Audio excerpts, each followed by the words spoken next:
What is up, everybody? Turbo Man 351 here.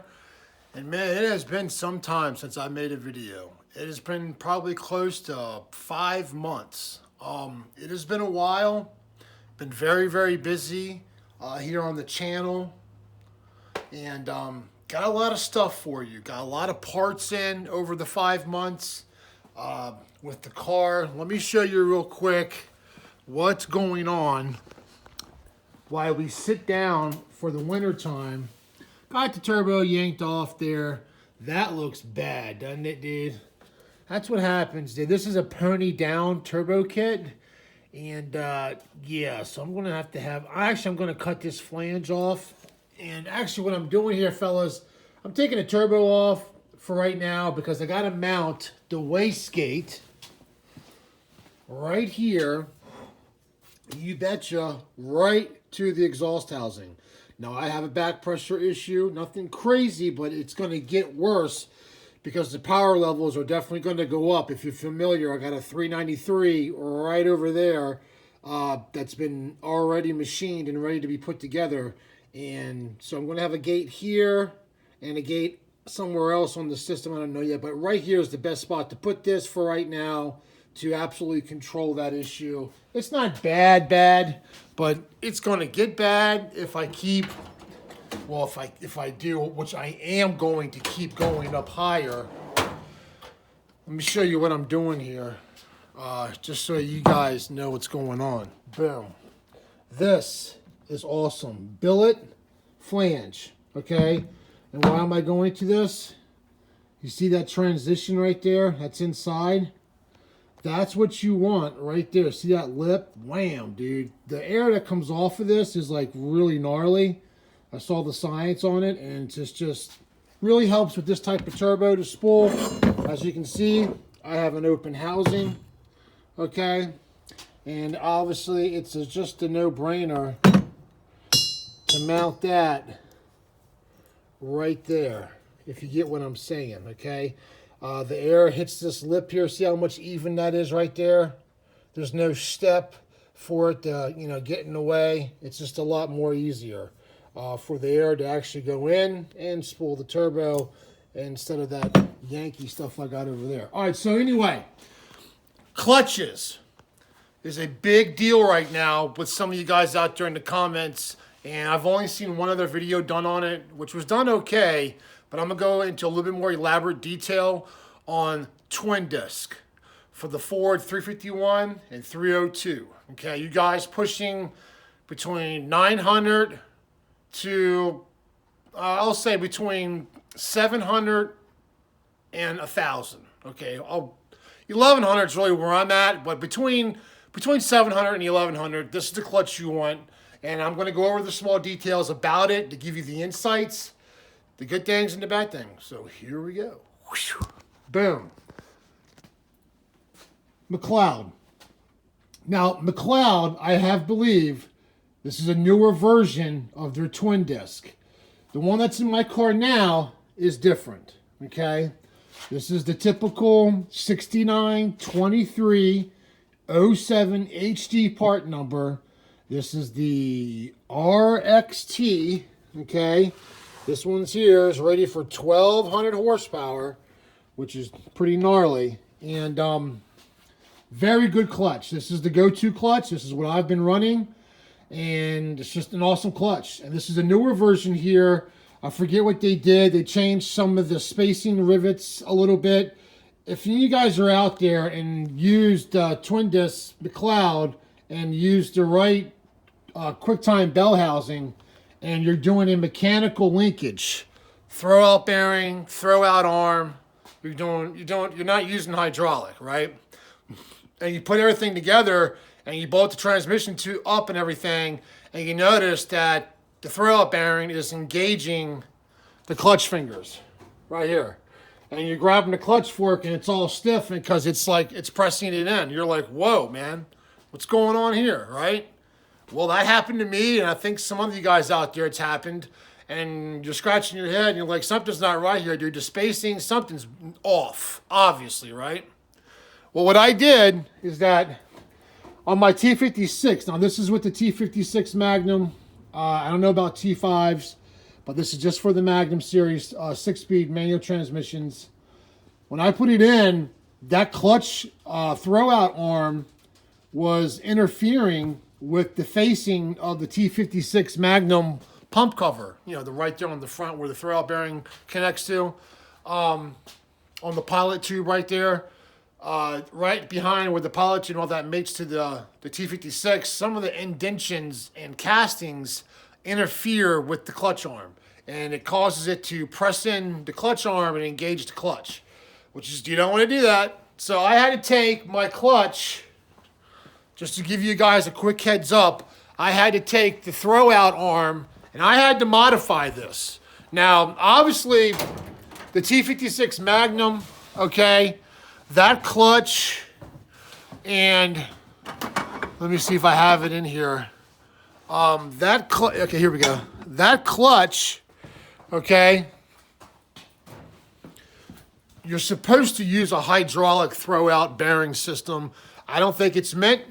Neo Mustangs uses this setup here, and he's been doing it fine. But right here, this area here, right here on the clutch fork, interferes with the Magnum.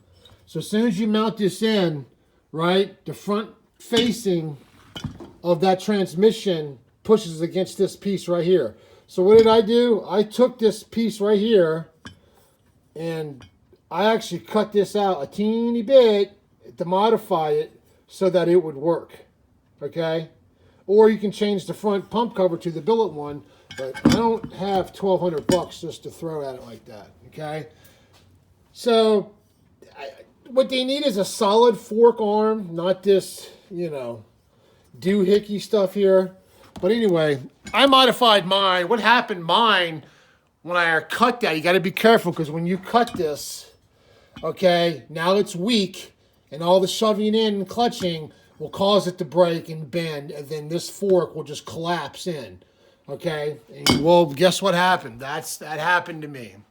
So I came back home, I welded it up, and it's been fine ever since. I made it, put bracing on it. I had to do a lot to it. So just be aware of that issue there. Might as well go hydraulic, cost a little bit more money, or figure out something else to do there, or maybe put a link in the comment that if there is a throwout arm meant for that. I don't know, haven't seen it. But anyway, to the clutches. The mcleod is the go-to clutch, okay? For a lot of you Fox body guys, high horsepower manual. Competition clutch, been out for a couple years now. It hit the market about 2 years ago, heavy, Brule, everybody did some of their commentaries on it and reviews. I have yet to see this clutch in a Fox body on a dyno turning the power it's rated at. I have not seen one video. If you guys know a video, please put it in the comments so I can see it. But I have not seen anything out there putting this clutch through its paces, you know, 900. I think it's rated at 894 foot-pounds of torque it's rated at. They rate these by torque, not by horsepower. And 894 equates to about 1,100 horsepower, I think. Quote me if I'm wrong. But good clutch, so I've heard. I have not used it. These are two brand new clutches. Have not even been in the car for mock-up yet. The disc here, the mcleod, little bit thicker material up here on the ceramic style here, okay? Definitely thicker. This disc, about 2 centimeters bigger than this one here, okay? Now, the competition clutch, honestly, in my opinion, I mean, when you look at it, you're like, oh, man, dude, this, I don't know, dude. This looks a little janky, bro. This looks like a little Chinese to me, you know? You know what I'm saying? That's how I look at it, and I'm like, yeah, nice, bro. Now, this is what I'm talking about, okay? It's obvious. Anytime you have a good product come out, there's always a copy to copy that product because it's so good, you know? I don't know. competition products have been around for a long time, make a lot of clutches. Maybe they just haven't made one for the Ford, and they did. But we're going to put these to their paces. Obviously, this one comes with the flywheel, and it's all machined. And you got your floater plate here, okay, which is really nice. Okay, you got the other disc down there. Very nice machine work. Don't get me wrong, fellas. This was made pretty good, okay? There's no doubt about that. You know, the machining, definitely good work. I just have not used it yet. And like most of the other guys, I'm a little bit hesitant to put it in the car because I don't want to go through all that work. That T56 Magnum is heavy, man. I know you cats out there know what I'm talking about. That is a heavy transmission. And so, yeah. And I don't have a lift yet. And so I've just been debating, you know, which one am I going to do? This is a 28 ounce or 50 ounce. It comes with that weight, so you're good there. This one, you can throw whatever at it. Just get the right flywheel, and you're good. Now, the McLeod. What has changed on here? Okay. Last time, also, when I had this apart, I didn't think twice about these spacers here or anything. I kind of just took them off and just kind of disregard. I wasn't thinking I had to put those all in the right place because it was for the spacing of the clutch, yada, yada, yada. Okay, just, I kind of messed up there a little bit. You know what I mean? But anyway, they got these little rivet spacers now underneath here. I can't really see that. I don't know if you guys can. There it is right there. Okay, you see that spacer? Machine spacer? And there's two little washers. Very important. Do not get those mixed up. Those have to go exactly in the right place that they came from. Do not throw those or disregard them and forget about them. Each of those little spacers there, they're very thin. Those are precisely to make this clutch disengage and engage when you're shoving the clutch in. Very important. Now, I didn't do that last time, which probably was my problem. But these fingers here, okay, were raised a little bit higher on the old mcleod twin disc. And I think, I don't know what they've done now. They look a little bit thicker and beefier, to be honest with you. So maybe they lowered them a little bit because of that problem for spacing issues. I am not sure, but that is definitely different. All right, what else? That's about it for the clutches, man. So, you know, obviously this is a Chinese. It's not. I don't know if it's Chinese or not. Where competition clutch is made. Supposedly, I believe it's an American company. I am not positive, but obviously the McLeod. $1,200. This one was $1,100. So do the math. You know, I'm sure they're both good clutches. I know Brule used it. I'm not quite sure. I think he used it for a little bit and then he took it out. It is a heavy-duty clutch. It's definitely tough driving in traffic, he said. But the McLeod is a win-win for me. I drive that in traffic all day with this car. Not a lot of traffic around here, stop-and-go traffic where I live. It is just mainly, I'm all country out here, fellas, okay? All country. I don't have that city life driving, so. What else? So that's about it, man, with the car, fellas. That's all I'm doing at the moment. Getting that done, getting this fixed here. That looks horrible. That will definitely cause a leak right there in the exhaust, and that's on the pressure side there too. And some of that DEI paint is having some like reaction right here. That's weird, but that's about it, guys, for right now. This is the 393 underneath here. This is the Speedmaster. Well, actually, it's an RPM block. Just Speedmaster bought the rights to it and took all their leftover castings and they're selling it just through the Speedmaster name. But it's an RPM block from RPM Motorsports. And the guy Andy's the one that made all these blocks. Quite a few of them are out there. This one checked out very, very good. This one weighs 8 pounds heavier than the Iron Eagle block because of all the material and extra webbing that's in there to make it strong and so on. And I got all the parts for that. That's going in probably sometime in the summertime. Just got to get the rotating assembly balanced, and that's it, man. We're off and running. I can't wait to do that. I've heard a lot of guys say you don't want to go to a 4-inch stroke on a turbo car. if you want longevity and you want the motor to last. Now, granted, they're talking racing applications and stuff like that. My car is a track car. Basically, it turns left and right and goes straight. So that's an everyday car right here that this is built for. 275s, 255s in the front. It's a 1,000 horsepower track car, really, that I drive on the street. And I love it. So we'll be bringing that to you shortly.